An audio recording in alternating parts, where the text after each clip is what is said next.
Psst, check this out. Hey there, welcome to another episode of the Back Channel. In today's episode, I want to touch on a subject that I'm going to go a little bit more deeper on in a mini lecture that I have coming up around the art of fundraising emails. This is a concept that is near and dear to my heart because it's a very specific slice of human psychology, which is how do you properly communicate, effectively communicate when you don't have a full range of mediums to work with, physical gestures, facial gestures, audio tone, and in a process that is very gated when it comes to how messages come in and out. And that's what we're talking about here, which is emails or even DMs on different platforms. There are many different concepts and elements to this to unpack. But in today's episode, I want to talk about a mistake that people make when reaching out, especially with people that have some kind of relationship with them or that there is some kind of personal connection that they want to make.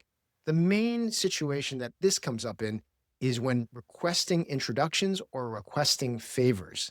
This kind of action will happen quite a bit when it comes to running a company and in particular in fundraising, because you need to lean on your network to get access to value, to get access to different elements of the business world, whether it be connections to an investor, connections to a business partner, or even ideas or concepts or feedback from the person that you're emailing.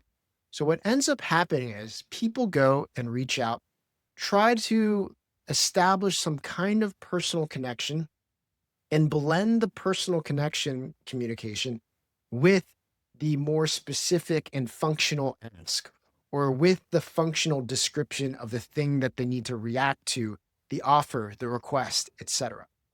The way this often manifests itself is in a message that sounds something like this, and I'm going to do this off the top of my head, so I hope I don't mess it up, but it's an email that says, "Hey, Leslie, how's it going? I saw that, you and your daughter were visiting Japan over the summer. I really love Japan. I used to work in Japan and always try to get back as much as possible. By the way, I'm raising capital for my company, etc. I saw that you were connected to Jason Ye. Is that somebody that you'd be willing to make a connection to? I really appreciate it." That's actually not the worst blended version. I've seen way, way worse.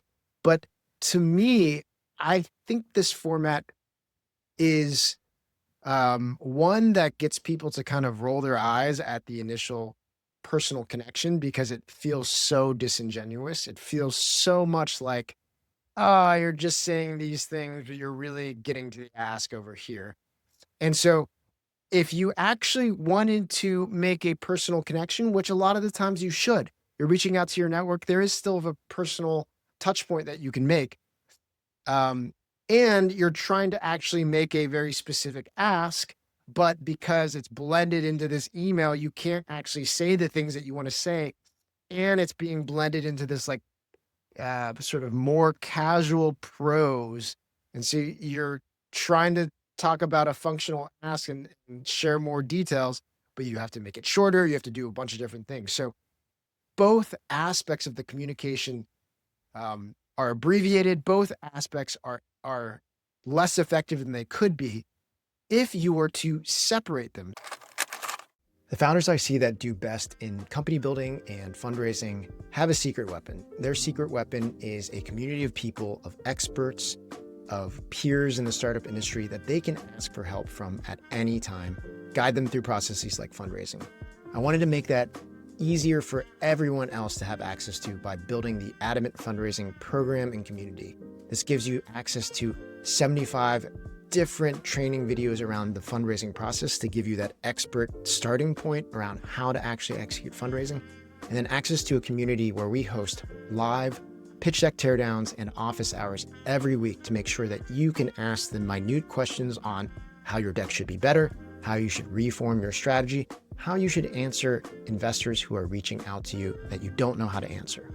So if you want to check that out, if you want to get the secret weapon that I think a lot of the best founders have, check out adamantfundraising.com and join us today. So a lot of my guidance around writing these sort of message is let's instead write the first part of the message and accomplish the personal connection that you wanted to accomplish.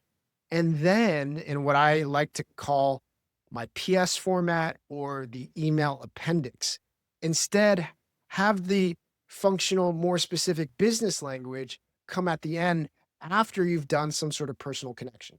So my readjustment to this type of email and messaging would sound more like this. Hey Leslie, I saw that you were in Japan. Amazing. I used to live in Japan and it's one of my favorite places to go. If you have any if you have any pictures or things that you can share, I would love to see it. We should really get back in touch sometime. I would love to share notes on our travels. And then say, by the way, I am going through something right now. If you could take a peek below, I'm including more information about what's going on in my life or what's going on in the request. In this case, would be like, by the way, I'm raising capital. There's more information below. If you could help, that would be amazing. Right? So your email is actually structured around, hey, personal connection. And that is like the vast majority of that first block of text. At the very end, you're like, look, I have a favor to ask. I'm going to include more information below. If you could read about it, that'd be amazing. And then you sign off, Jason. And then below you have an appendix that's a little bit more to the point. It's more about the actual functional request. And in that base, you could be like, hey, I started a company a year ago. We've developed a ton of traction. This is what we do. Here are the things that are really interesting about it. I'm actually looking for introductions to certain investors, and I saw that you were connected to this person. Could you make that introduction? If so, I'll make that easy for you, etc. But it helps separate the voice in a way that feels more authentic in the front end of actually reaching out and saying, hi, we know each other, or, would actually love to hear more about your travels. And then more effectively post the actual sign off allows you to give more detail, use bullet points, and not feel like, and that part can actually feel more businessy because you've shifted to a business tone. Anyways, let me know what you think about this. I call this the email appendix because we put an appendix at the end of the email. I found that it gets way higher engagement rates, way higher open rates, and is more successful at sort of getting both goals accomplished, much more so than the blended version that I know a lot of you are doing. All right. I hope this was a helpful first foray into talking about the art of fundraising emails. I'm going to be talking more about this in my mini lecture at Raising Capital in the next couple weeks. And I'll probably do more back channel episodes on this very topic. All right. Let me know if there's anything you want me to cover, and I'll see you next time on the back channel.